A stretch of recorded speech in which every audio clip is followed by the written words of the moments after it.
I'd like to invite you to meet the candidates that are running for Mendocino County Supervisor in 2020, this year. Hello, I'm retired Sheriff Tom Allman from Mendocino County. In the next 30 minutes, in less than 30 minutes, you're going to have an opportunity to meet the candidates from your district discussing 4 very important topics: homelessness, our county budget, our economic base, and yes, mental health, Measure B. Today, we're going to be providing an opportunity for everyone to hear from the candidates, their answers on these very important issues. These are the issues that everybody's talking about. We got all the candidates together and we asked them the exact same questions. Away from each other, they didn't hear each other's answers. They spoke from the heart and they told me how they felt. This is a very important year. Mendocino County is going to elect a supervisor for 3 of our districts. The 1st district, Potter Valley and the surrounding area. The 2nd district, the city of Ukiah. And the 4th district, the Fort Bragg area down to just north of Mendocino and all the way up to Humboldt County. Very soon, you're going to be seeing a lot of posters. You're going to be hearing a lot of radio commercials on these candidates. But I'd like for you to spend less than the next 30 minutes with me so we can hear together the answers to these questions. This is really important. This is a very big election. As your recently retired sheriff, I certainly know how important local elections are. They allow us to meet the candidates. They allow us to see the candidates in grocery stores and throughout our county. But more importantly, it allows us to talk directly to the candidates and to the victor, whoever wins the election, and say, how are you going to vote this, or why did you vote on that? You're going to get a good view today of where these candidates stand. I know all 9 candidates, and I can assure you, there are no 2 that are exactly alike. There's a lot of changes that are being forecast for our state, for our nation, but also here in Mendocino County.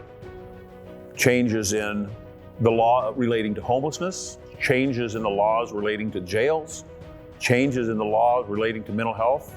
These are all very important things that if you're not asking the questions yet, you need to be. So we're going to start asking the questions, and there's a couple things I want you to think about. I want you to think about the questions, but more importantly, I want you to hear the answers. I want you to ask yourself, is that what you would say, or do you disagree? Because this is a small election allows us to get together on this, allows us to talk, and allows us, you and me, to have our voices heard. Let's get started. Now, let's meet the candidate from the 1st district. Hello, I'm Glenn McGordy. Hello, everyone. I'm James Green. Hello, I'm John Kennedy. Hi, I'm John Sakowitz. So, if you're ready, I'm ready. Let's begin with question 1. Question number 1 deals with homelessness. Have you been personally affected by a homelessness crisis? And what actions would you take to improve all citizens' quality of life? And do you have any fresh ideas or innovative plans as possible solutions? Homelessness is very concerning for all of us in Mendocino County because we see it every day as we travel in and out of Ukiah. First of all, no one should die. There should always be access to safe shelter and inclement weather. And I think we need to understand that homelessness is not a monolith. There's different causes for homelessness. I think it's important to assess individuals to figure out what it is that they need. There's economic uncertainty or financial insecurity, and in that case, where people may not have the first and last month's rent to move into a place. There's also the whole issue of just not being very much inventory in terms of homes. So we need to build our housing stock somewhat. I think also it's important to assess people so that we know what their problem is, whether they. So I think it's important to know what the homeless It's important to know what the issue is that a homeless person is afflicted with, whether they're mentally ill or substance abuse, and I think it's important to take appropriate measures to help them to be properly assessed and get treatment. The treatment may not be immediate. It may take some time, so having diagnosis and supported housing and things like that are really, really important to them. Willow Terrace would be a really good model of that, of where the homeless people are living in a supported lifestyle. Whatever happens, I think it's important to have family and friends available to help. To answer the first part of your question, yes, I have been impacted. We all have been impacted. It's impossible to drive along Perkins, and it's impossible to walk along School Street, State Street, without seeing what's going on. I've been approached several times by the homelessness in our community. I've never been assaulted, but I've been approached several times. There's been several one-way conversations with many members of the homeless community here. I honestly feel like there's a great number of people that are putting forth a tremendous amount of effort here. Health and Human Services Agency, Continuum of Care, the Redwood Community Services Group, they're all doing a wonderful job. I would like to continue to support the direction that they're moving in. Do I have any fresh ideas? I just want to keep working with them and move forward, try to find more money available at the federal level, the state level, and local level if possible. I personally have not been impacted other than now that you brought it up, when I was a young child, we were homeless for a little while. Not necessarily homeless because we thought it was cool to live in the trailer and camp for a long time. But bringing it forward to today's world, I'm affected because I feel bad when I see folks living on the street, and folks who aren't living on the street but kind of couch surfing. They're also homeless. There's quite a bit of effort out there. There are all kinds of brilliant people trying to work on the problem. There are all kinds of recommendations. There's a report by Dr.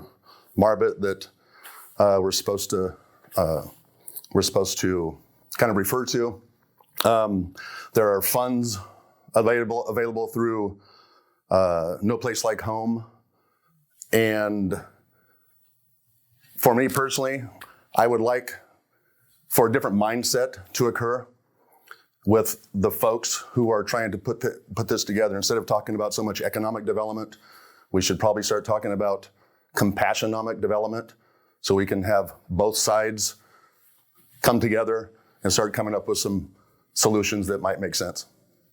I have been impacted, Sheriff, and thank you for that question. As you know, we've had three public deaths in Mendocino County within the last month or two leading up to Christmas.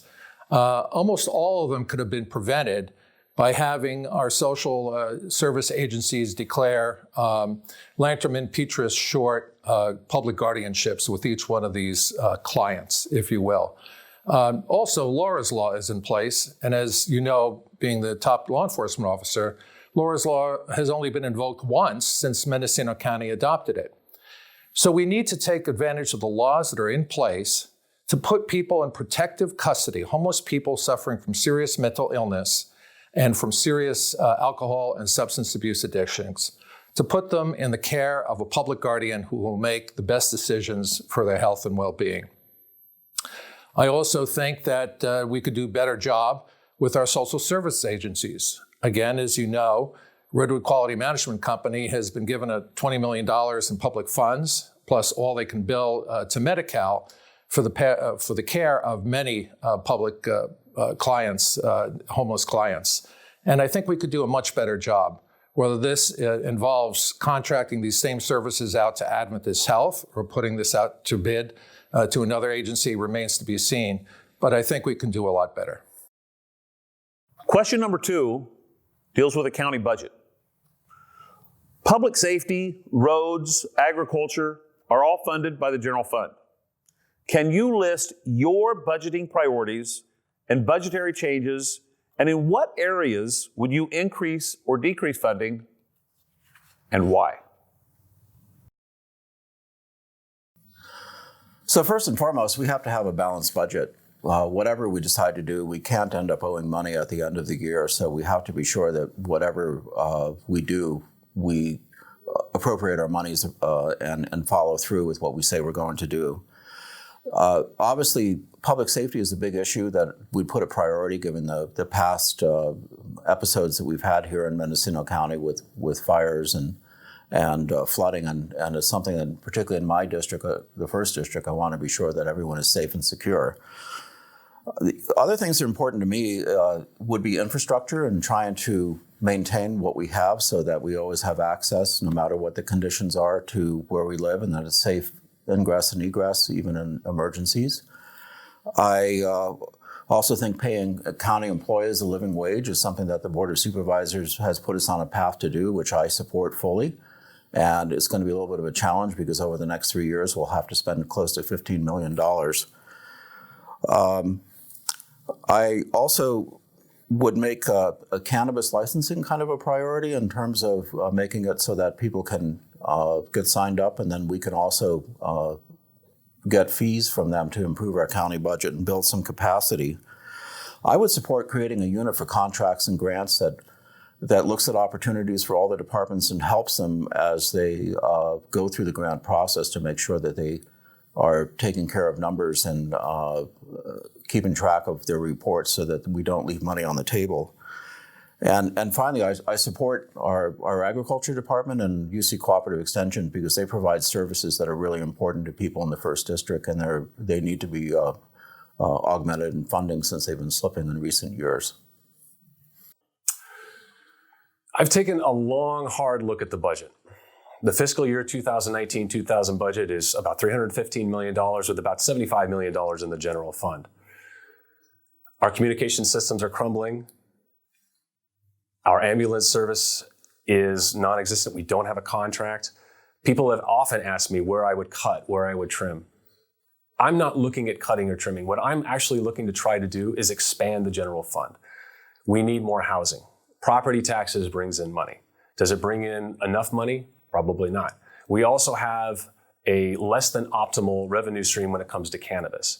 We're looking at about maybe a 13% participation rate right now in the cannabis program. I'd like to see where we can get to with better strategies as far as bringing people into compliance.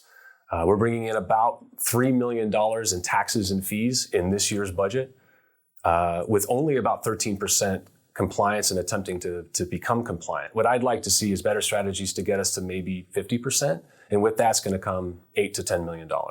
That's how I'm looking at the budget. Well, the county budget is pretty much the Bible, if you want to call it.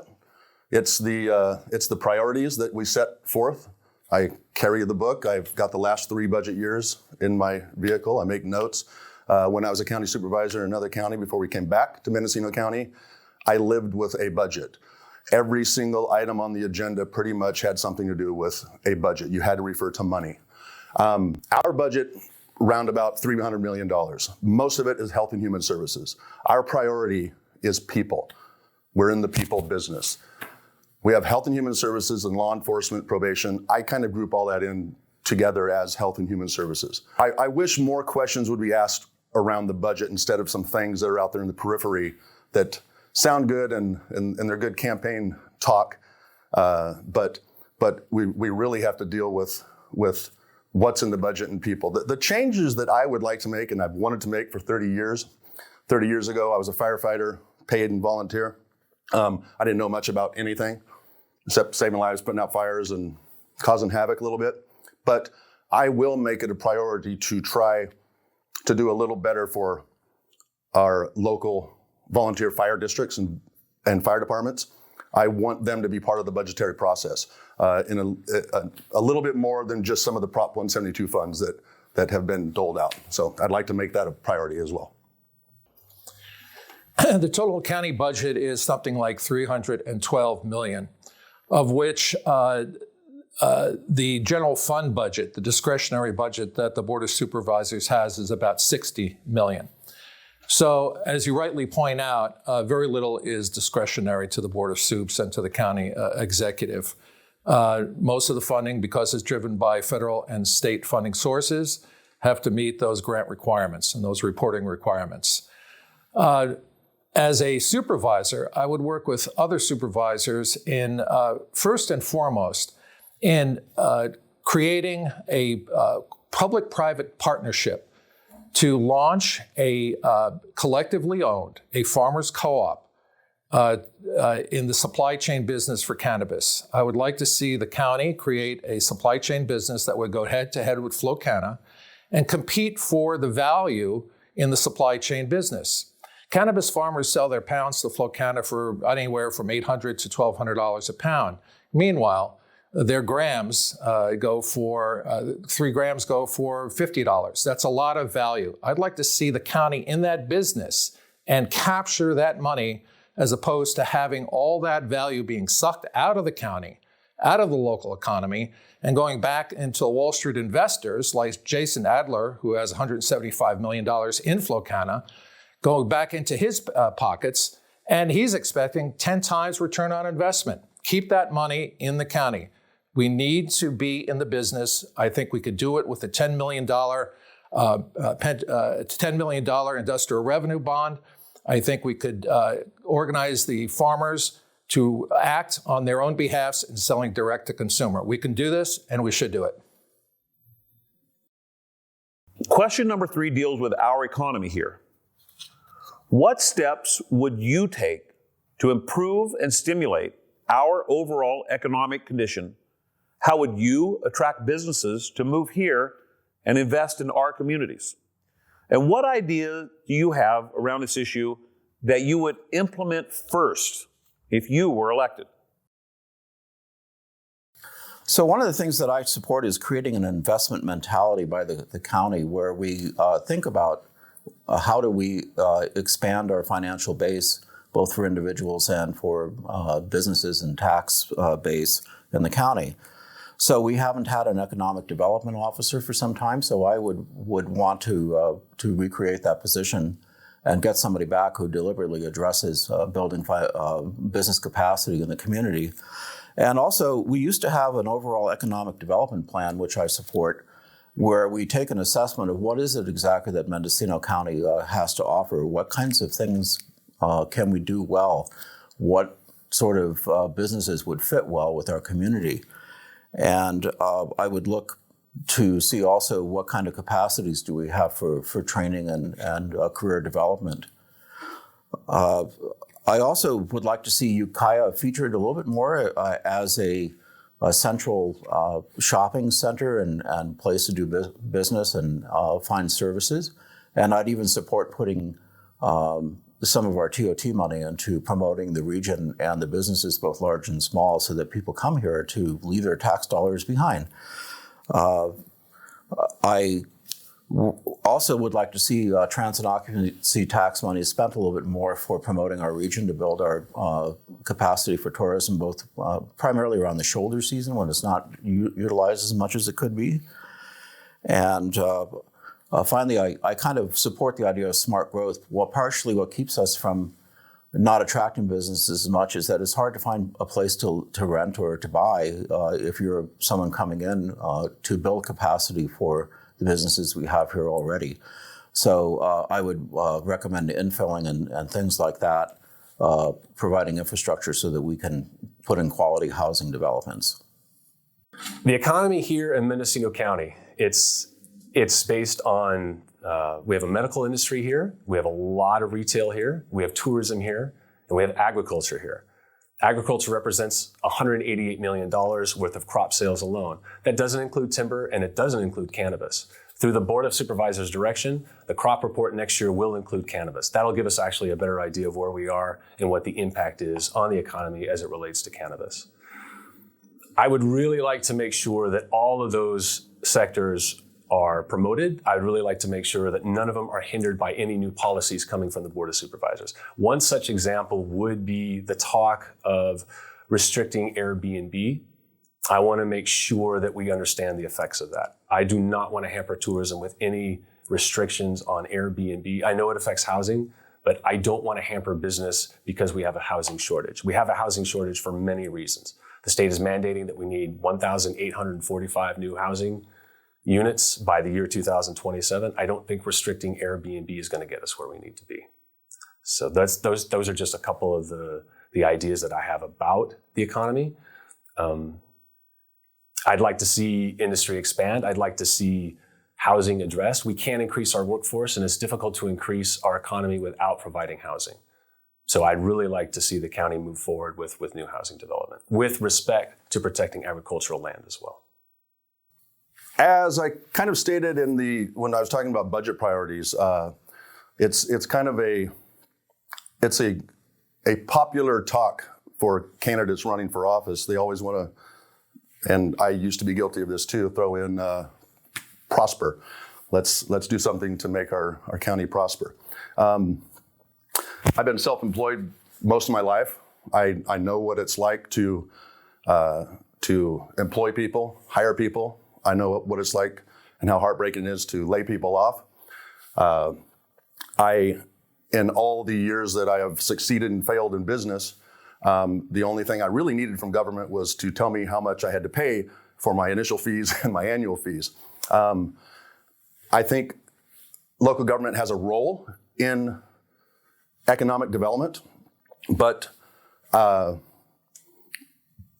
role is improving and making our essential services great law enforcement, make our communities safe, make them clean. The better we do with essential services, the private sector will take over. Not every county has a Ross Liberty that calls this place his home and was able to make a successful company right here. They don't all come to other counties. So we need to make essential services great so the private sector can also flourish.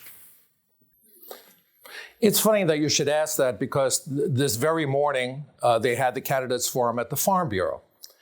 And they know I've been a cannabis farmer. I've been a cannabis farmer for 20 years, and I've been a cannabis farmer in 4 different states, most recently in New Jersey, where I hope to be one of the very first permit holders in Frenchtown, New Jersey. And they said, imagine for a moment that there's no cannabis in the county. Take cannabis off the table.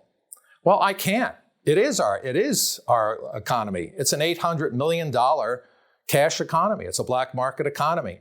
So again, how do we stimulate this economy? How do we work with Prop 64 in getting the vast majority of unpermitted farmers to the table, get them permitted, and get them to participate? I like the legacy program that Humboldt County has, something called Project Trellis, in which Senate Bill 1294 funds are used to create an amnesty program for some kind of permit fee relief for the unpermitted growers, and also gives them Kickstarter funds. This is our economy. We need to work with the Chief Executive's Office. Hopefully, we will have an economic development officer in the near future who will make cannabis a top priority. Just like we've lost the Emerald Cup to Sonoma County, we will lose our leadership position in cannabis as well. Creating a supply chain business is the way to capture that value. Question number 4 is really important to me. It deals with mental health and Measure B. Measure B and mental health are some of the top concerns of our citizens. Several possible solutions have been publicly discussed. What solutions do you feel could be implemented to ensure a better delivery of services and improvement of the quality of life for victims of mental illness? Mental health has really personally hit our family because we've had someone in our family with mental health issues, and assessing care was extremely difficult when that occurred. The Board of Supervisors really has one good chance to use the Measure B funds, and it's timely, and we have to get it right. There's no other option. We have help from a couple of advisory boards and some good reports. So we've got guidance. It's not up to the Board of Supervisors to do it all, but in the end, they have to take responsibility. So there's two parts I think that are important. One is to create a crisis intervention team. This would be people who both can assess someone in a mental health crisis from a medical point of view, as well as a security person that can kind of help de-accelerate the situation so it's safe for all involved, so that no one gets hurt trying to bring the person in. And then a crisis intervention center would also be useful, centrally located, where we can take someone where they can begin their treatment and not have to, and it should be centrally located so that it's easily accessible for people in the county. And it should also allow people to be able to be there for some time as they begin their care. It's also important to help family members and friends, because so often the person going through a mental health crisis is going to need support, and the people around them are going to need what to do. And I would also want to see follow-up care provided by an integrated health team that makes sure that the person is compliant with their medication and therapy so that they can get better. You know, I really believe that people do get better when they've been through a mental health crisis, even though it can be difficult at the time. And I want Mendocino County to be a partner in providing quality mental health care for people. Measure B has to fulfill its promise. The county and the citizens, they're all chipping in to the tune of $35 million over the next 5 years. There's an expectation here. The fund was conceptualized about 21 months ago. At this time, there's been a new sheriff's substation that's been procured, as well as a training facility. That's great, that's wonderful. But the Kemper report says we need a lot more. We need crisis stabilization units, we need a psychiatric health facility, and we also need crisis stabilization units. There's been no plan finalized to actually get these built. Now, a more recent concern that's been expressed at the Board of Supervisors meetings and also shared with the Citizens Oversight Committee is once we get these facilities built, we're not going to have the money or the funds to sustain it and keep it managed. That presents a whole new challenge. Mental illness affects everybody here. It doesn't affect just the individual, it affects the family around that individual. The county does not have the resources or the facilities to properly treat a lot of our mentally ill. They fill our emergency rooms at a huge cost and a public safety concern. And it's unfortunate that they have to seek treatment far away from their friends and loved ones. And I'd like to do my best to support the Measure B efforts to make sure we get what we need moving forward with the county. Measure B. First, thank you, Sheriff, for actually spearheading that. I'm sure you've heard that many times, but I sincerely thank you. I was an early supporter of Measure B, not because I thought it was the panacea to mental illness. I didn't think that, I normally don't think just throwing more money at something is the answer, but this is well thought out. I come from a perspective of as a policymaker, knowing what, how the mentally ill get treated or not treated, and the default hospital has been the jail. And that was a big priority of Measure B to actually let's get services for folks who are mentally ill. I have a family member who was in the transitional age youth not too long ago that was a danger to himself and other family members. And unfortunately, I had to resort to getting him arrested so he'd be safe in jail because the services weren't working. This is a 40-minute conversation, but I helped write the MHSA plan for another county. I will continue to make sure that all communities are involved in the 3-year update of the MHSA plan. Measure B, I will do whatever it is to support it coming to fruition and developing the facilities and the care and the training that is needed for mental illness.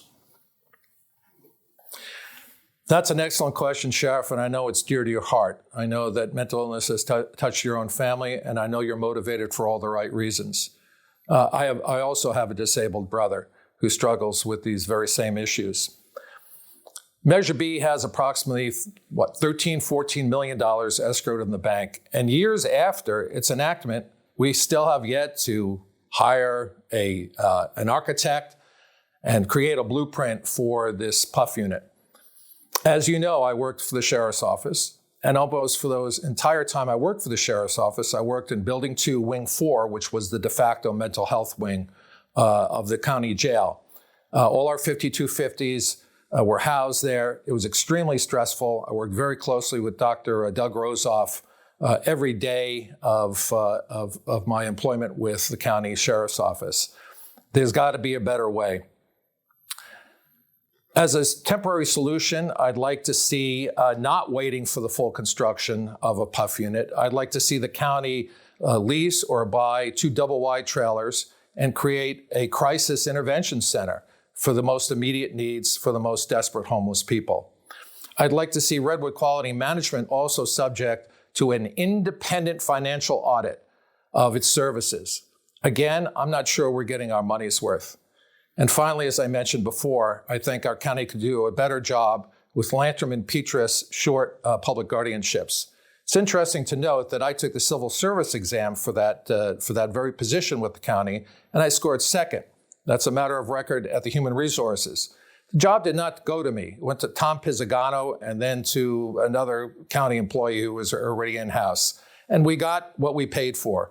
We got a lot of very at-risk, vulnerable people who would turn loose in the street to fend for themselves. We can do a much better job. After the questions, I gave each candidate 3 minutes to discuss whatever they wanted to talk about. I think you'll find it as interesting as I did. Hi, I'm Glenn McGordy. I've spent the last 32 years working in Mendocino County as a University of California Cooperative Extension Farm Advisor, helping people grow agricultural crops, gardens, and manage their natural landscapes. I love this community and the natural resources in it. They never cease to wonder and amaze me. I also love the communities themselves because there's so many interesting people here, and this is such a intriguing place to live on so many levels. I believe that government can help people and that it has a purpose, and when well organized and led, it can do a lot of good things. I have a lot of experience in public service. Not only have I been working with people in my job as a University of California Farm Advisor, but I've also served as a trustee for Ukiah Unified School District, and I've served on the Parks and Recreation Commission in the city of Ukiah. So I know how to be part of a group, and I think I'm a good group member. I stay focused.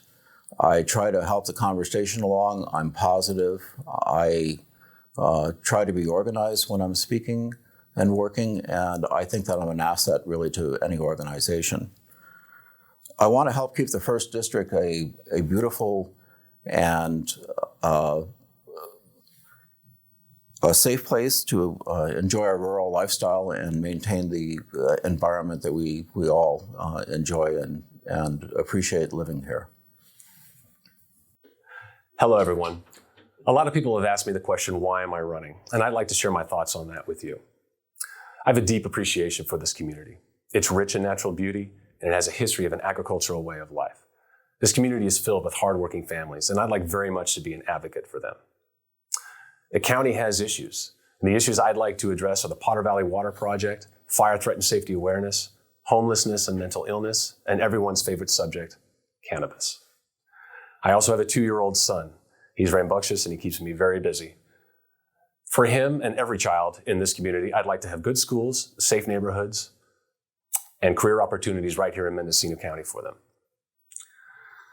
The county has issues, there's no doubt about it, for certain, but they're not insurmountable. I'd like to serve as a county supervisor to bring people together and to bring good ideas to fruition. And for everybody working so hard to make Mendocino County such a wonderful place, I want to have their backs. On March 3rd, you'll have a decision to make. I'm asking you to join my team, the Green Team. Come help me make Mendocino County a better place for all of us. Thank you for watching. Well, I decided to run for county supervisor. I did the job before. My wife and my 1-year-old son moved to Mendocino County in 1998, and we loved it here. We ended up making 2 more babies, and now they're 22, 20, and 14 with a grandchild. The middle one had the grandchild. When we moved away a little bit up to Plumas County to be near our parents, and we were in a position to do that, somehow I got elected county supervisor there, and it was the best job I've ever done. It was the best job because it was the most challenging job I've ever done. When we decided that we were going to come back to Mendocino County, it was a tough decision, one of the toughest decisions I've ever made professionally, because I wasn't done. The decisions that you make as a policymaker, a county supervisor, affect so many people. The decisions I make as a self-employed business person, if I make a mistake, it just hurts me. And I can get over that. The job you have to take seriously. I took it seriously. I made sure that I did everything I could possibly do to make sure I was making the best decision and bringing the best information to the other board members as well to try to make the best decision. You don't make everybody happy. What I have learned is after you get elected, all of your supporters that supported you before will disagree with you, and some of those who disagreed with you and didn't support you will agree with you. You're not as good as your supporters say, but you're probably not as bad as what your opponents say as well. I'm looking forward to bring in my skills and my experience as a self-employed business person, community person to Mendocino County to continue the job that I really love. First, I'd like to thank the sheriff for hosting these interviews, and I'd like to thank the donors who made this possible. It's through their generosity that we're able to get information out to the public. And make no mistake about it, an informed electorate is the cornerstone of any democracy. To reintroduce myself to the voters, my name is John Sakowitz. I'm running for 1st District Supervisor. I grew up in New York City. I have a BA and MA from the Johns Hopkins University, and I worked for 25 years on Wall Street. I've variously been a national sales manager for 2 departments at Dean Witter. I had my Series 7 and Series 3 licenses.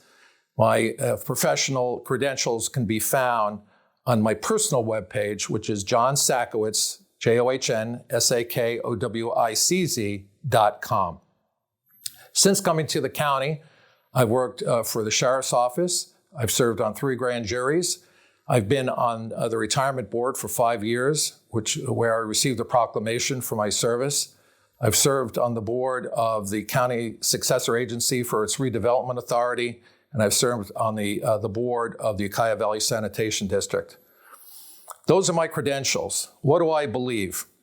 I believe that our county public pension system, MCERA, Mendocino County Employee Retirement Agency, is at serious risk of insolvency. We have unfunded pension liability of some $250 million, a negative cash flow of $700,000. We have 1,400 retirees and only 1,100 workers paying into the system. I think the sheriff should have some doubt that his pension check will clear 20 years from now. It's that kind of a problem. I think the county should issue pension obligation bonds to fund its entire unfunded pension liability, and I think we should transfer the management of our county retirement system to CalPERS, which is the state system. I'd like to see reparations for all Pomo Indians, even if it's a symbolic $100 per Native American Pomo and a formal apology. We owe it to them. I'd like to see sanctuary city status for the entire county for those law-abiding Latinos who are supporting their families and who are not wanted for any other crimes. Finally, I'm a union man. I will never cross a picket line. I think we could bring labor unions to the county, especially in the cannabis industry. I've been speaking with the Teamsters Local 665, and they're doing exactly that. This county is a wonderful place to live, and it can be better. And with 3 new supervisors going into 2020, we can make that change happen. Thank you for your support. So, there you have it. 4 very important questions being asked to all the candidates. Now it's your turn. Please make sure that you're registered to vote and make sure you vote. It's really important. I'd really like to thank the candidates again for taking the time to answer these questions. And I'd really like to thank you. Your time is valuable. I appreciate you being an informed voter. Once again, I'm Tom Allman, and thanks.